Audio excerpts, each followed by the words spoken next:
département Médina Yoro Fula. Eɗen ɗo ngesa GPS département Médina Yoro Fula. Ko pour manam lancement VAP ɗi moy les vacances agricoles patriotiques. Andi Pastef à chaque année woy wadde des vacances agricoles patriotiques. Donc ko he on lancé neɗɗo woni ɗo waggol lancé les vacances agricoles patriotiques pour département Médina Yoro Fula. Tubaño 2 hectares 2 hectares et demi way. Fandare nde ko wadde hono wite accompagner le parti financièrement moy la base, parce que c'est la rihan les VAP toujours président Ousmane Sonko wi no lancer les VAP pour accompagner le parti. C'est la rihan c'est dans ce sens ko neddo wadi lancer aussi les VAP, parce que c'est la rihan Médina Yoro Fula c'est la première fois di wada participer et les VAP, donc c'est important ko yimbe tawe hen pour wadde accompagner le parti. Ko hela balle mbiremi coordinateur Pastef Ndorna. D'abord ko idi hen ko min jarat woni coordinateur JPS o Boubacar Bari mo gandanta kay mbadi dum initier min jaran JPS Médina Yoro Fula fof ko buri kam men okkude motivation enen pi en nani président ko lebi go kay premier ministre mudum e sengo demal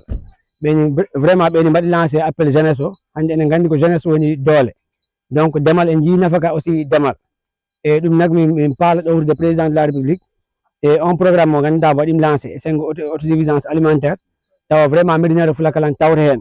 donc on slogan mi goni te andugol kala nafaka demal ko dum wadi vraiment mi ngari do tawrugol GPS o pour waggol aussi noddugol jeunesse o fof woni sénégalais jidi piu kala jeunesse o jodi be ngara be ballondira pour vraiment e sengo ndemaka na président wi woni tawa hande gaddoyta ko nyame ga meden, parce que enen jogi possibilité o enen jogi potentialité o leydi ndi di moƴƴi, donc dum se mbadi dum exploiter tan a tawat hande ko batten ko gaddeten ko hande tawadi ni famdi. Donc aussi ko jargol jargaji di surtout e sengo mbando Ousmane Dione nek le coordinateur de Pastef Médina Yoro Fula nek en même temps chargé de mission à l'Assemblée nationale. Voilà, je maa ngi koy rafetlu bu baax di ko rafetlu vraiment initiative bi nga xamantene GPS ñoom ñoo ko jël. Voilà, loolu moom je ne parlerai pas que parrainage, parce que loolu dañ ko yàgg di wax parce que tey ñun Yoro Fula tey mbéy lañ xam, donc pratiquement ñun ñëpp ci mbéy la ñuy yëngatu te nit soo nee béy da ngay wax suuf, mënoo béy te amoo suuf, mënoo béy te amoo matériel. Donc je pense que nekkul loo xamante dañ ko pare pour def, mais loo xamante ñu ngi koy def te di def ñuy gën a motiver suñu demee vraiment ñuy gën a mën a plaider pour que le département de Médina Yoro Fula, surtout la jeunesse, ñu mën a am espace yoo xamante dañ ciy mën a exploiter mën ci béy. Loolu amul sax lu ñu lam-lamee, donc Médina Yoro Fula aujourd'hui mën nañ ne c'est le grenier donc ci côté mbéy, te je pense que loolu ñun ñëpp duñ koy démontrer, ñëpp xam nañ ko. Donc je pense que lu ñuy soxla rek juste un accompagnement lañ soxla de l'État,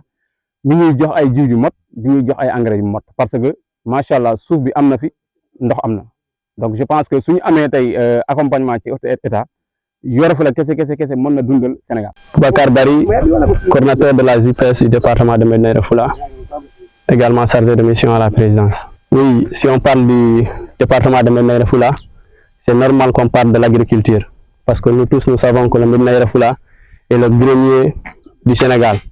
Donc c'est normal qu'on parle qu'on soit en phase avec la vision du président de la République, M. Bassirou Diomaye Faye, et son premier ministre Ousmane Sonko. Aujourd'hui, nous sommes en banne pour cultiver notre sang, parce que cette année, nous avons décidé de participer au VAP qu'a initié la JPS nationale en son coordinateur, M. Khadim Mbaye, qui est le coordinateur national des VAP. Ici à Médina Yoro Fula, c'est Yaya Mbare, le coordinateur départemental. Cette année, nous avons décidé de participer pour être en phase avec la vision du président de la République. Cultivez ce que vous mangez, mangez ce que vous cultivez. C'est pour cela que nous sommes là aujourd'hui dans la commune de Niaming, plus précisément à Nyoren, pour cultiver un champ de 2 hectares de maïs ici à Nyoren. L'objectif, c'est avoir un rendement. Deuxième objectif, c'est pousser les jeunes à s'activer dans le domaine de l'agriculture. Parce que nous tous, nous savons que sans l'agriculture, on ne peut pas développer le Médina Yoro Fula. Si l'État se base sur le potentiel que nous avons, à travers le département de Médina Yoro Fula, on peut développer le Sénégal. C'est pour cela que nous appelons tout le monde de venir s'activer activement au VAP et de se focaliser dans l'agriculture. Parce que c'est le seul moyen qu'on peut faire pour développer ce département-là, qui est un peu vaste. L'État peut se baser dans le département de Médina Yoro Foulah pour développer le Sénégal en faisant les moyens nécessaires, en investissant pleinement, parce que nous avons la terre est très bonne, nous avons de l'espace. Il suffit juste que l'État fait le diagnostic et prend ce département-là au sérieux. Ça peut développer le Sénégal. Les autorités du parti doivent descendre à la base pour massifier le parti en organisant ces actes d'activité. Première fois, on participe à la massification du parti. Deuxièmement, on participe au développement du pays. Voilà. Secrétaire général de la JPS département Médina Yoro Foulah. Bon, alors ngandi hande Sénégal comme no yimɓe mbiyata tan leydi ndi welani mi sappo dir leydi ndi weeli ko yimɓe woni jaɓani liggade quoi en fait parce que hande yimɓe heɓata ko ɓuuri demal dans ce bas monde là kala ni yo développé ko demal ngal ɓe ndewi Allah waɗi ni yimɓe jogui leydi ha heewi jogui jeunesse pourquoi vacances ji ɗum mo yaha Dakar je pense si vacances ni yimɓe gartan ɗo leydi maɓɓe ɗo jogui des terres vraiment pour 3 mois orto yaha waɗa ko watta ko ɗum tagui vraiment c'est nécessaire avec le coordinateur départemental de la JPS Boubacar Bari appel mo président waɗi lancé yimɓe kala minen kala département de la jeunesse min tawi autosuffisance alimentaire o donc avec notre coordinateur des VAP wakki le monsieur Yaha Mbalo ɗum tagui min mbiyo min mbaɗani opté hikka min mbaɗani guessa une première fois 2 hectares Allah waɗi nak ɗaɓɓi guessa heeɓi de 2 hectares et demi ko ɗum woni ɗo neɗɗo woni wattini ɗo ko donc comme mbiyatmi à chaque fois jargaji ɗi noɓe ketto jeunesse o parce que leydi pour développe ko maran jeunesse o tawe donc si ɓe kettima jeunesse o rek vraiment développement heɓɗo ceeɗe parce que hande goto immorako lago ara waɗɗo développé sare muɗum nde goɗɗo immorako ara waɗa développé sare muɗum on tan mbawa développé sare muɗon nde donc minen jargami vraiment c'est un séminaire ouvert mbaɗanta hande kala cuka hay soko cukalе watto mo hande an pimbo hottoroma tagala mo waɗa engagé ko mo haalɗama ko est ce que ɗum wonna ɗum donc guila mi haali rek automatiquement il a confirmé parce que c'est un nombre confiant min ngala mbiɗo hooli kam depuis bas âge donc vraiment ɗum mbaɗami lancer appel tous les chefs de village walla chefs de quartier ils n'ont qu'à écouter à la jeunesse donc par rapport aux propositions kala ɓe tawne dans les instances de décision surtout. Je m'appelle Alindon, je suis membre de PASTEF d'Ingiraï et du département de Médina Yoro Foulah et aussi membre de la JPS de Médina Yoro Foulah. D'abord, c'est féliciter et remercier notre coordinateur départemental de la JPS, M. Boubacar Bari, de l'initiative qu'ils ont prise pour cette initiative à saluer et aussi à encourager. Parce que si on connaît le département de Médina Yoro Foulah, c'est un département qui a un fort potentiel agricole. Et pour participer aussi aux initiatives du président de la République et du gouvernement, qui est de promouvoir l'agriculture. Donc, on a fait cette initiative. Oui,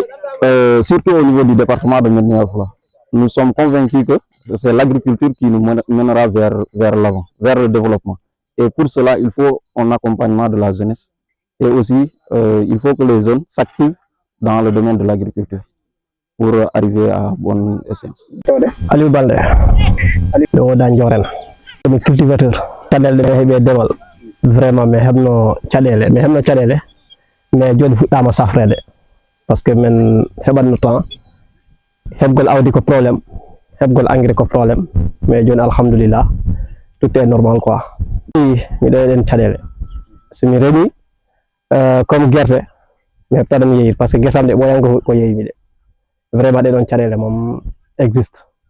ɓen wundinto hen tan koɓen faala somin remi rek koɓen noɓe adduno men yeyira guerte amen ɗe non ça dépend woodi remoɓe heɓta woodi remoɓe ɓe heɓa min nak vraiment ngol sengo ɗo mi wullani remo heɓani ɗon wona e lawol sikkumi si mi wonnay ɗen caɗele mais joni fuɗɗama safrede par ce que somi remino mi ala engrais komi remta ko yata normal te ene fof eɗen gandi ɗo kala ko remɗa ala engrais yata normal mais nak joni alhamdulillah de ma part kala ko remi miɗa heɓa résultat. Min mbiɗa wiye Sadio Mbaye jami ɗo to Mban Joren min komi remowo komi gaynako kadi caɗele ɗe keɓmi e sengo remgol noon ko caɗele matériel ko wayno tracteur en e cumwar en ha husine en ko ɗum woni caɗele am e sengo ndema e leydi kadi caɗele leydi ɗum e sengo men ɗo wona min tan heeɓi caɗele mum wawi wonde bom min e hoore am min mi heɓani caɗele leydi mais ko ɗum wurte ga e sengo ndema manam hande a heɓat ngesa ma nanta aɗa foti mba fowtinde yeru duuɓi a wawata ɗum fowtinde par ce que sa wi a fowtina ɗum goɗɗo no woodi mbo wonduɗa mbo annata ala ngesa ka okkita ɗi fof na andi ngesa sa regina ɗum lemde duuɓi 5 mban ngesa ɗon lamdoro fowtagol ko keɓanoɗa hen ko ɗuytoro ko ɗen caɗele woni komin ɗumantini caɗele ɗe woni doole ɗe ɗuytoro comme remgol guerte a yi neɗɗo si remi dula guerte ñagaro wawno ɗon arde siko yafgol tawat ko on hitan ɓuuri yafde mais a yiyat on hitan jomma ko woppa ɗum awa ɗum ko wayno gawri walla goɗɗum en hano ñakti ko arta rema ɗon guerte mais si woni aɗa hitan fof aɗa rema dula guerte si ɓooyi leydi ndi seɓitto taw affaire doole ɗe ɗuytoro quoi no ɗum mi weltima ko mi weltima no fewi par ce que wona ko weeɓi ngesa ma nanta ko ngesa département fof si a wiyama addama to maɗa ko tamnal ti kadi miɗa huuli tigi noon par ce que siko sago am yimɓe keɓa ɗo ko meeɗa heɓde walla golɗe yara no ananta yimɓe fof dal weltoro tawa min ketta hen caɗele ɗum woni huuli am par ce que golɗe wona min tan wawta ɗe ko min e sukaɓe sarde fof wawta ɗum liggodde tawta yimɓe aroɓe ɓe mais miɗa welti dal ngesa ba ko adda e yakar mum ɓe heeɓi o ha ɓe mbi ɓe gaddi ngesa mba ɗo ɗum kam si Allah jaaɓi ha fuɗi e dow jaam ko ɗum woni minen miijo amen manam ngesa mba kala ko fota hen liggede min liggo ɗum e ɓerɗe labɗe ha fof para min wiya ko ɗum ngesa mba yalde minen ko ɗum woni miijo amen min parani hen hay hunde min liggoto saabu Allah e delaɗo mum joni ko ɗum bolitoɗa e laamu leydi Sénégal waaw laamu ngu ko wawi hultade e maɓɓe yoɓe gacciro men hakkil par ce que jeunesse o na tampi jeunesse département Médina jeunesse Sénégal fof na tampi ɓe gacciro men hakkil ti ngu laamu ɗo wawmi wiide ko jeunesse o porti ɗum ha yetti to wonɗo yakar moɓe momin keɓno e maɓɓe o wata won mere yoɓe gacciro yimɓeɓe hakkil leader ji ɗi yoɓe jippo e village ji ɗi ɓe kalda e population o vers orientation ji maɓɓe ɗi ko hono ɓe liggota par ce que toujours minen gonɓe e cayɓe ko minen yimɓe watta interpellé onon mbino naggam walla onon kalno naggam nden minen ko weltare wonanta minen tawa ɓe gari yimɓe jiidi men e maɓɓe minen ɗum ko weltare mawde wonanta men par ce que minen mbaɗa politique onon fof no andi wona men politicien ji minen ko yaadude e yimɓe ɓe gandata ko politicien ji ɗum natni men e politique voilà